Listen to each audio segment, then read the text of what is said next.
Hello, সবাইকে স্বাগতম। আমি মোহাম্মদ শেহাব হাসান, আইসিটি লেকচারার, আটপাড়া ডিগ্রি কলেজ।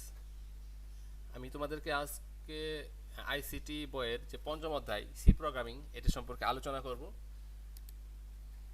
তো প্রথমেই আমরা প্র্যাকটিক্যাল কাজ দিয়ে শুরু করব, কারণ এই অধ্যায়টি বুঝতে হলে তোমাকে অবশ্যই সি প্রোগ্রামিংগুলো কীভাবে কাজ করে এটা বুঝতে হবে। তা না হলে তুমি বই পড়ে রিডিং পড়ে আসলেও খুব বেশি বুঝতে পারবে না। আচ্ছা, আমরা শুরু করি।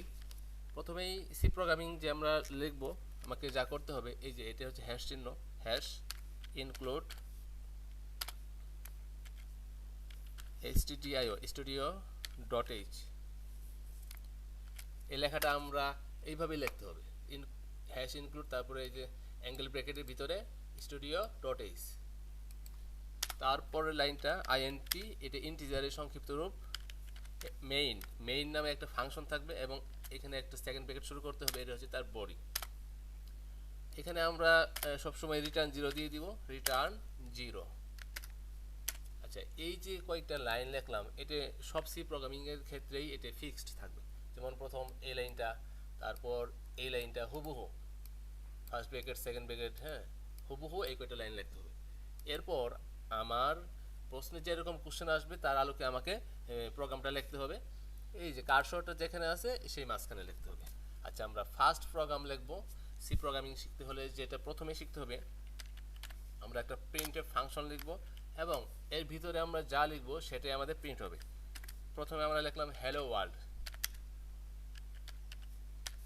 এই যে হ্যালো ওয়ার্ল্ড লিখে, এবং সি প্রোগ্রামিং এর প্রত্যেকটা লাইন এই যে আমরা প্রিন্টএফ লাইনের পরে একটা সেমিকোলন দিয়ে এটা শেষ করতে হবে। এইটুকুই আমাদের প্রোগ্রাম। এখন এই প্রোগ্রামটা যদি আমরা এখন রান করি তাহলে আমাদের আউটপুট যেটা আসবে, দেখি কি আউটপুট আসে। দেখো, তোমরা দেখতে পাচ্ছ আউটপুট চলে আসছে। দেখো, এই যে প্রিন্টএফের ভিতরে আমরা যে হ্যালো ওয়ার্ল্ড লেখাটা লিখেছিলাম সেটাই কিন্তু আমার এই যে আউটপুটে এই যে হ্যালো ওয়ার্ল্ড লেখাটা আসছে। এখন এই নিচের দুইটা লাইন এটা আলাদা বিষয়, এটা আমাদের কম্পাইলার কিছু একটা প্রিন্ট করছে, এটা আমাদের বিষয় আসলে এক্সিকিউশন টাইম কতটুকু সময় লাগছে সেটা বোঝাচ্ছে। যে এই দুইটা লাইন আমাদের বোঝার দরকার নেই, এটা হচ্ছে আমাদের আউটপুট হ্যালো ওয়ার্ল্ড আসছে, এটাই বুঝলেই হবে। আচ্ছা, এখন আমরা যদি এই যে হ্যালো ওয়ার্ল্ড লিখলাম, এইখানে যদি আমরা কিছু অন্য কিছু চেঞ্জ করে দিই, দেখো hello world I live in Bangladesh, I live in Bangladesh, তাহলে এখন এটা যদি আমি রান করি তাহলে কি হবে?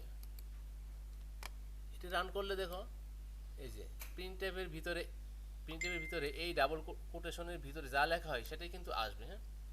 দেখো, তাই কিন্তু আসছে, hello world comma I live in Bangladesh আসছে। আচ্ছা, আমি যদি চাই এখানে প্রিন্টএফ এক লাইন তো লিখলাম, আমি আরও লিখবো, আমি আরেকটা প্রিন্টএফ দিব, প্রিন্টএফ, আচ্ছা, I read in class 11, I read in class 11 দিলাম।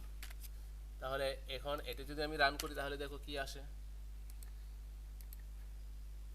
দেখো, দেখো আউটপুটে কি আসছে, hello world I live in Bangladesh, তারপরে কি আসছে, আই রিড ইন ক্লাস 11। দেখো, এই লাইনের পরে এই লাইনটা আসলে নিচে না হয় কি হয়েছে, এই লাইনটা যেখানে শেষ হয়েছে তারপরেই কিন্তু এই লাইনের মানে প্রিন্টএফের কাজ প্রিন্ট করে ফেলছে।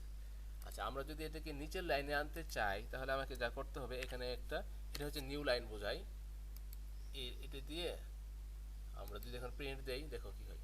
দেখো, আই রিড ইন ক্লাস 11, এটা কিন্তু নিচের লাইনে চলে আসছে। আচ্ছা, দেখো, তাহলে প্রিন্ট এফ কি করতেছে, এর ভিতরে যা আছে সেই প্রিন্ট করে। যেমন ধরো আমরা যখন কাগজ প্রিন্ট করি কম্পিউটার দোকান থেকে, তখন কি করে প্রিন্টার, কি করে সে আমরা যে ডকুমেন্টটা দিই সেটাকে প্রিন্ট করে দেয়। তেমনি আমাদের এই যে প্রিন্ট এফ নামে যে লেখাটা আছে এটাকে বলা হয় একটা কিওয়ার্ড। এই লেখাটার ভিতরে, এই ডাবল কোটেশনের ভিতরে তুমি যা দিবা সেটাই প্রিন্ট হয়ে আসবে। আচ্ছা, এটি হচ্ছে আমাদের আজকে ফার্স্ট সি প্রোগ্রাম ছিল। এটি যদি তোমরা বুঝতে পারো তাহলে আমরা পরবর্তী ভিডিওগুলোতে আস্তে আস্তে আরও অন্য অন্য বিষয়গুলো নিয়ে আলোচনা করব। আশা করি তোমরা ভিডিওটা বুঝতে পেরেছো, এবং পরবর্তী ভিডিও অবশ্যই আমরা সময় মতো দিব। সেই জন্য সবাইকে শুভকামনা, ধন্যবাদ।